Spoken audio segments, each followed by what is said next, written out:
We call this a two-shot. It's where viewers see the two main anchors of a newscast. This chair is empty now, but for more than 3 decades, my friend and colleague Don Roberts has filled it, helping you wake up and get ready for the day. Now, he's retiring. For the last 10 years, I have been lucky enough to be his partner. I'm Katie Collette, and this is Tying Up a Career, a special salute to Wavy TV 10 anchor Don Roberts.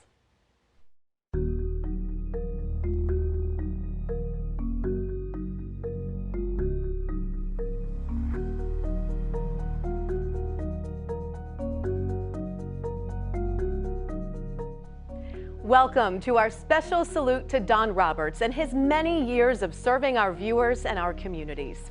During the next 30 minutes, we'll reflect on the memories, the stories, and the friendships along the way.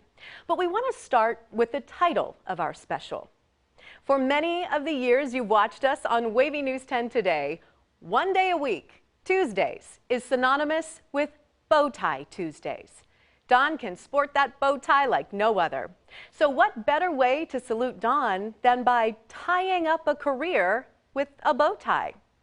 Let's kick things off with the beginning, the days before the anchor desk and the bow ties, the early years of Don Roberts at Wavy TV. Here he is in his own words. 1981? Wow.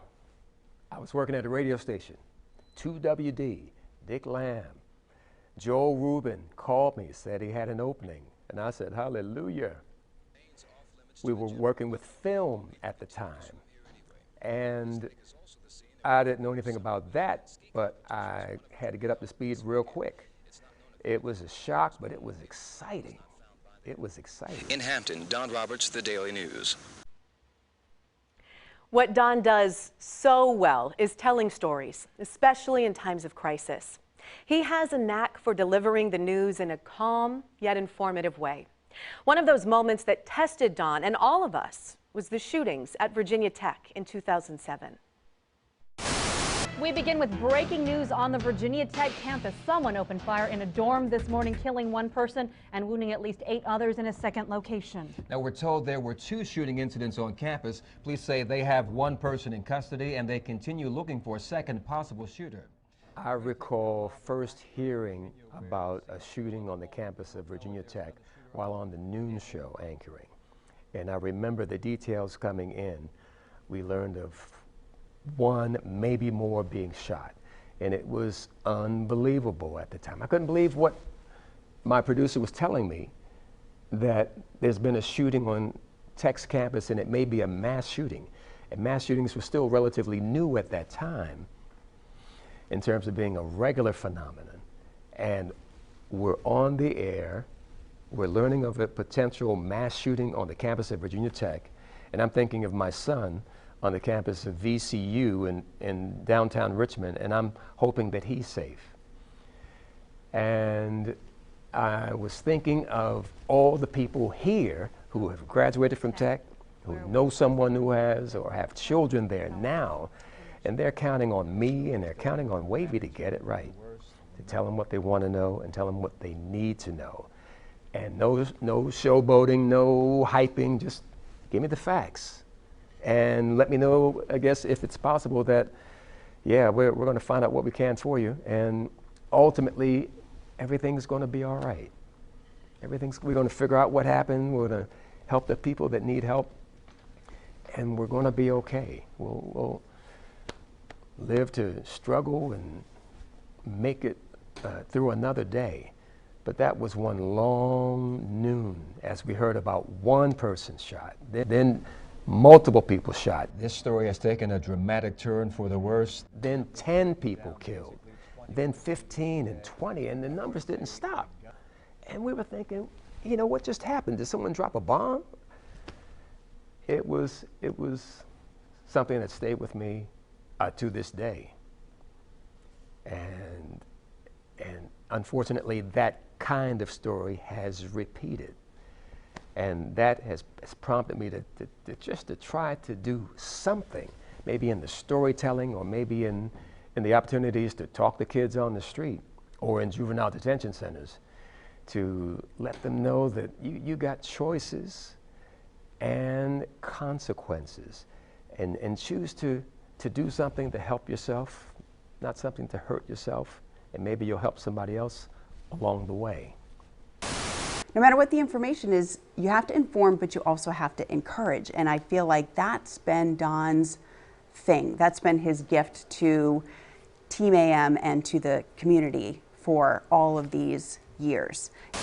Anytime there would be new details or there would be a change or something, he wouldn't miss a beat, and he'd just be on it. And like I said, just in terms of the transition into anything different or any breaking news, he would just keep going, and you would just not even know that there's, you know, chaos behind the scenes, because he would just calm it down and he would focus and he'd get the job done. But there's many times when I was producing the newscast, whether or not it was breaking news or something like that, and I had to give them the direction to go. Don was always on his mark, and he was always like, give me the details, you know, like when we had the opportunity, and he would just get those succinctly down, and then, you know, it was clean and it was great. And you can find more stories Don covered over on the video archive page on wavy.com. Coming up, Don Roberts, the mentor. He has literally changed the lives of young people, helping make Hampton Roads a better place for all of us. Find out why he's so passionate about that. Don, I just want to say thank you for being such a great mentor and always fighting for what was right when it came to the community, when it came to your coworkers, when it comes to the stories that we told and making sure they were told just right and that they were fair to everyone. That's something that I'll always take with me, and good luck and have a happy retirement.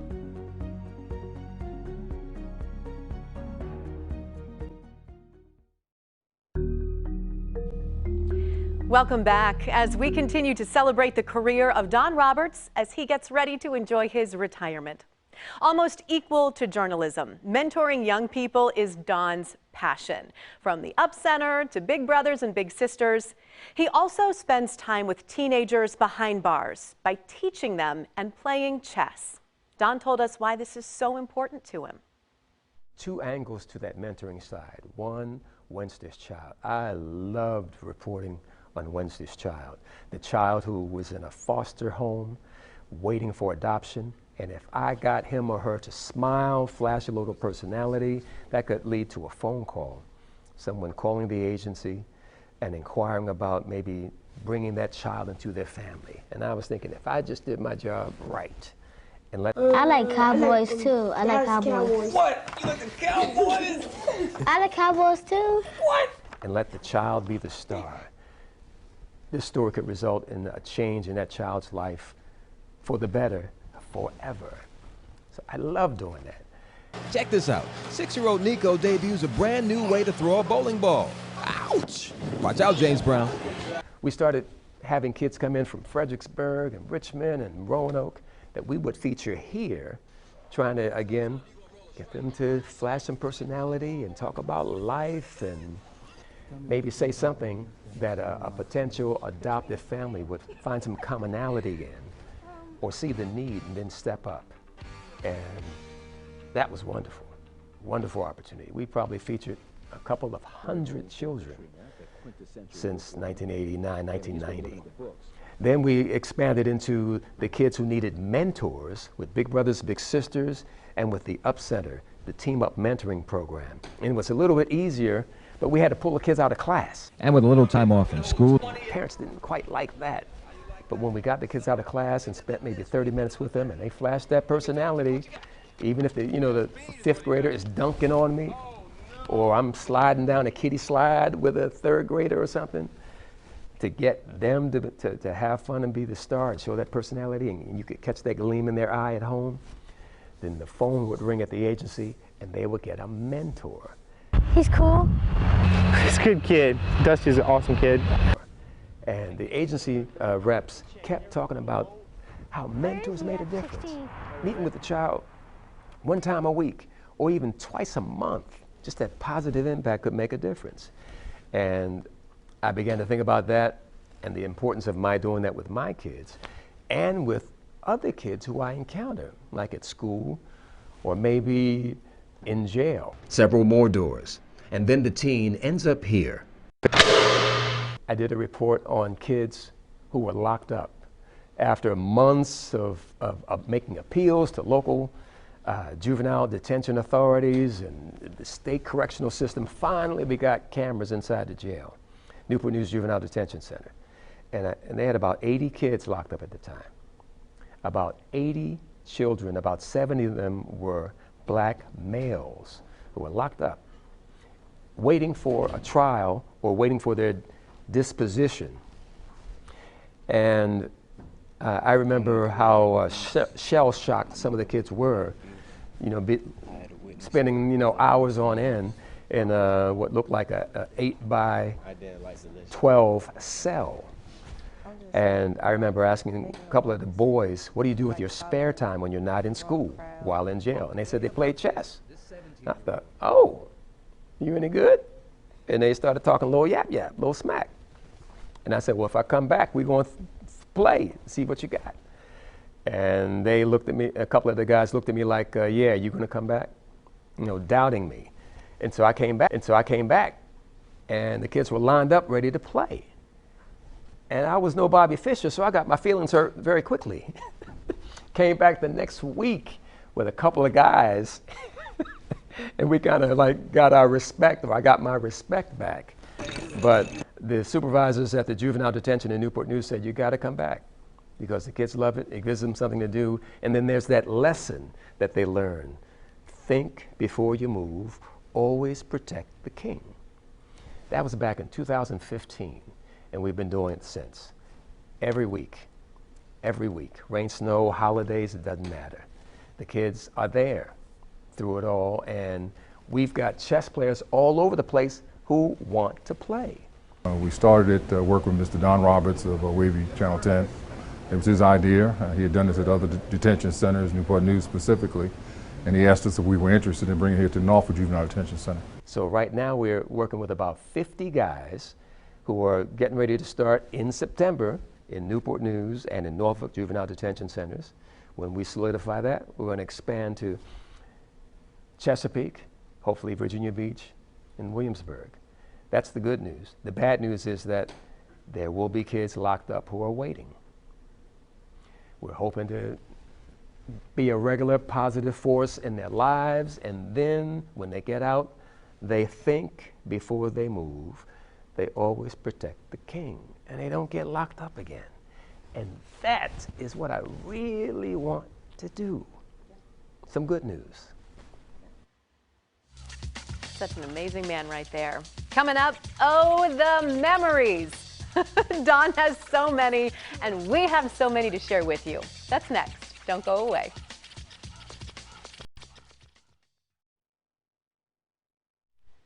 Welcome back as we honor the career of Wavy TV 10 Today anchor Don Roberts.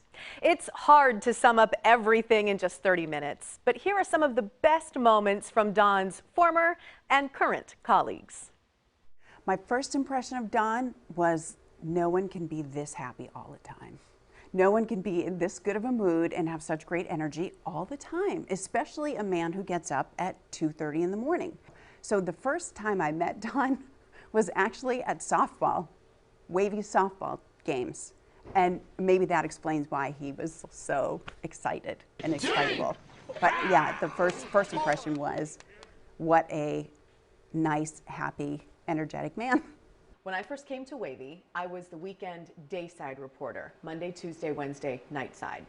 I did not see Don in my first 6 to 8 months here, just because we worked totally different shifts. He would come in at 4 o'clock in the morning, and I came in at 3 o'clock in the evening. So we didn't cross paths, except on the softball field.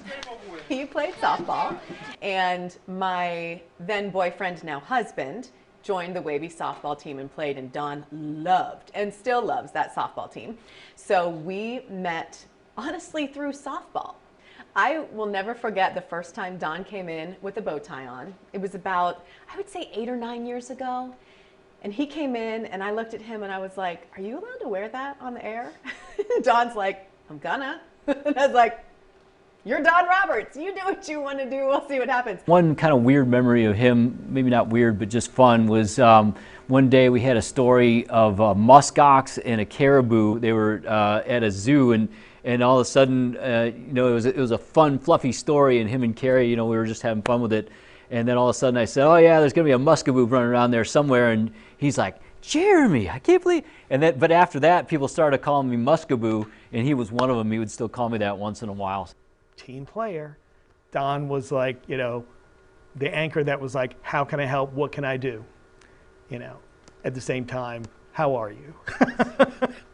Don's bad mood is like Bigfoot, right? You've heard of it. Maybe you think you caught a glimpse of it, but you know, it's rare, and it's like, you know, a friend of a friend of a friend who may have seen it every now and then, but I don't really believe it exists. Don Roberts is ripped. I mean, it was, you know, and you just don't think of an anchor being like, you know, you just think of an anchor and just being, you know, like, I don't know, not a fitness buff usually. You just don't, you don't see that, you know. And but he really cared about his health, and I knew, and when he would get out and play softball, or if in the mornings, you know, he would run. Sometimes I think he would even run around the building or something, or do a lap around the building, just to, you know, keep his fitness in and his health. Don's support throughout the years comes from his family, his wife Varna, and his 3 children, as well as his grandchildren. Don shared with us how precious family is to him. Wow, Wavy has definitely impacted my family and been a part of my family. When I started in '89 doing the morning show, Varna and I had 3 children, and Wavy was a tremendous opportunity to help the family grow with a better opportunity, because being an anchor was a step up from being a reporter. I like that part. And it was challenging because, like, for instance, when there was a hurricane and I had to leave my family to report on the hurricane, you know, go outside, wrap myself around a utility pole, you know, and then tell folks how bad it was and don't come out like I'm doing, you know, stay inside, while hoping that my family was okay. And I remember one time we had to evacuate, and my wife Varna and the 3 kids went to a shelter, and that was bad news. And they had to go to a second location. And I briefly left the station to make sure they got there safely, and then came back for the overnight duties. And I remember how worried I was about them, but they were in a safer place. And it was a place that Wavy helped make available because the station looked out for us. And I was glad of that. And that helped to ease the stress of doing the job that I wanted to do to help tell the story, but it sometimes came with a price. It meant working long hours, but I loved it. I loved it. And when I think that I won't be doing it anymore, you know, I have to think 2 or 3 times about that. Because when I know a hurricane's coming, I'm going to wonder if the phone's going to ring. So I'll just take it off the hook. My kids are grown, and I am ecstatic that they're gone, out of the house. That means Varna and I did something right. I am happy that they are living their own lives, and the times and the challenges are not easy. My son is a teacher in Richmond, and I taught college kids for about 15 years at Hampton University, and I like to think that he followed in my footsteps. He's a talented artist. My oldest daughter married a military man, and they have 3 beautiful children, and we're so proud of them, and they're making their way through the world. And my middle daughter, Dawn, is in Roanoke with her husband. She's a talented hairstylist, and he is busy with his business, and there are 4 children, so we have 7 grandchildren, and those are our greatest blessings. To see them married, all 3 of them, and making their way, that's wow. That, I think, says the most about what Varna and I have been trying to do for our 40 years. just being an example to them to make the promise and keep it and do whatever it takes to raise healthy, productive children.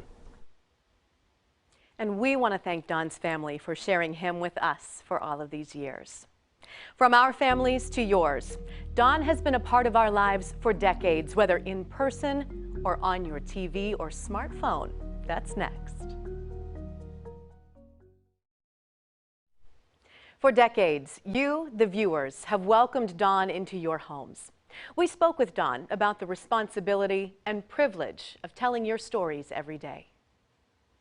I've met a ton of people, and I've had the opportunity to help tell their story. And I try my best to tell a story that made a difference in their life or in the lives of folks that are affected by the story. And that's been fantastic. I like to think that I've made the world a little bit better. I feel like Don, that his default setting is grace. Honestly, when I wanted to be part of Team AM so badly. And really, before you can talk about Don Roberts, you just have to talk about Wavy's morning show. You're watching Wavy News 10 Sunrise with Carrie Fury, Don Roberts. Because it's a thing, and it's been a very special thing as long as it's been in existence, because Hampton Roads is a very special market in that we have a market of early risers. We have our military here, we have a lot of hardworking people who are just up in the morning, they're shift workers, maybe they're getting off work and watching a little news before they go to bed during the daytime. But the morning is such a different responsibility. Friday morning, a busy morning, a lot of... You have to inform people, of course, but you also need to have them leave their homes feeling encouraged. So if you watch the late news and you feel a little discouraged, at least, you know, turn out the light, go to sleep, hope tomorrow's a better day. In the morning, your whole day is in front of you. The morning day part is, to me, where all the possibility, you know, still is for the day. So you have to be the kind of person who can inform and encourage, no matter what the information is, because of course we have no control over that. And it's not tears of sadness that he's leaving, because he's leaving on his own accord. He made this choice because he feels that's what's best for him right now, so we respect that and we love that. But it's just a feeling of losing a friend.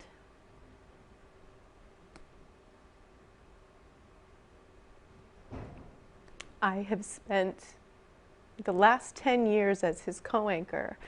I have spent so many hours with him right beside me.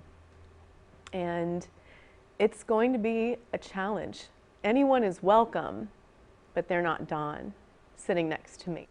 Don, I hope you enjoy sleeping in, watching Team AM. Please come over and learn how to play pickleball.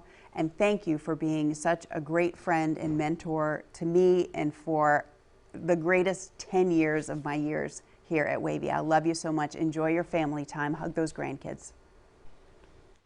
As you can imagine, there is so much more we couldn't possibly fit, so we have posted extended interviews, archive clips, a photo gallery, some goodbye messages from past faces you'll recognize, and even a printable bow tie. It is all on wavy.com. We will also post this program online. We hope you enjoyed this look back at the career of Don Roberts. For all of us here at 10 on Your Side, thanks for watching.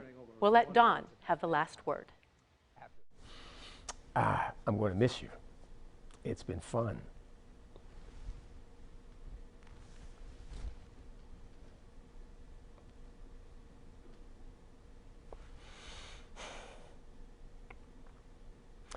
It's been a ride.